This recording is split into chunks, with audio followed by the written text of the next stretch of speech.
السلام عليكم. الدكتور يسري جبر جاي النهارده علشان يقول لنا اصل موضوع كذبة ابريل دي ايه. بس قبل ما نسمعه لازم نقول كلمتين عن موضوع الكذب وموضوع كذبة ابريل. الكذب حرام ولو هزار، حتى لو الغرض منه هزار برضه حرام. النبي صلى الله عليه وسلم كان بيمزح ولا يقول الا حقا. النبي صلى الله عليه وسلم قال اني لامزح ولا اقول الا حقا. وقال النبي صلى الله عليه وسلم عليكم بالصدق فان الصدق يهدي الى البر وان البر يهدي إلى الجنة. وما زال الرجل يصدق ويتحرى الصدق حتى يكتب عند الله صديقا. وإياكم والكذب فإن الكذب يهدي إلى الفجور وإن الفجور يهدي إلى النار. وما يزال العبد يكذب ويتحرى الكذب حتى يكتب عند الله كذابا. وقال كمان النبي صلى الله عليه وسلم آية المنافق ثلاث: إذا حدث كذب وإذا اؤتمن خان وإذا وعد أخلف. فالكذب حرام بإجماع العلماء سواء في إبريل أو غير إبريل، سواء هزار أو جد. نيجي بقى لكلام الدكتور يسري جبر وهو بيحكي لنا أصل موضوع كذبة إبريل.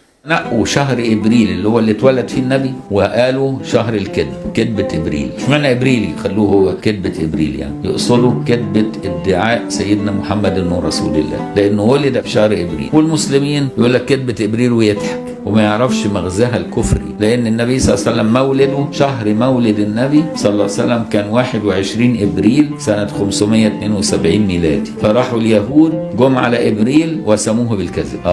ما رضوش يوسموا ربيع الاول عشان ربيع الاول مشهور عند المسلمين. قال لك يعادل ايه ربيع الاول في الميلادي؟ ابريل، يبقى ابريل شهر الكذب، يسموها كذبة ابريل. وهكذا بقى الابالسه يعكسوا كل حاجه. هو الغريب في كلام الدكتور يسري ان مفيش حد تقريبا غيره قال الكلام ده، يعني ده من ضمن اختراعات الدكتور يسري جبر. لان موضوع كذبة ابريل دي مفيش حاجه موثقه تاريخيا تقول معناها ايه او اصلها ايه، لكن اتكلم فيها بعض الناس وقالوا ان الموضوع مرتبط ببعض مدن اوروبا. ففي اوروبا بعض المدن كده كانوا بيحتفلوا بعيد راس السنه يوم 1 ابريل لغايه ما جم في نهايه القرن السادس عشر الميلادي وبداوا يحتفلوا بعيد راس السنه يوم 1 يناير. وطلعوا بقى من وقتها يقولوا على الناس اللي لسه بيحتفلوا بعيد راس السنه يوم 1 ابريل هي دي كذبة ابريل. ومع ذلك برضو في كلام تاني وتالت ورابع طلع، وكل حاجه وليها حكايه، لكن مفيش حاجه موثقه تاريخيا. والغريب ان مفيش حد جاب سيرة موضوع مولد النبي صلى الله عليه وسلم غير الدكتور يسري جبر. انت متخيل ان الدكتور يسري جبر هو اللي فضل يشغل دماغه كده علشان يطلع لنا بالمعلومة الجديدة دي اللي مفيش حد قالها قبله. فأسأل الله العظيم لي وله الهداية لطريق الحق. واشوفكم على خير ان شاء الله الفيديو الجاي.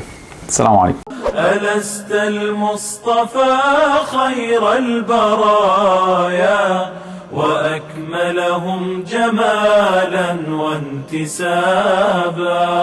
بنورك أشرق الإيمان فينا.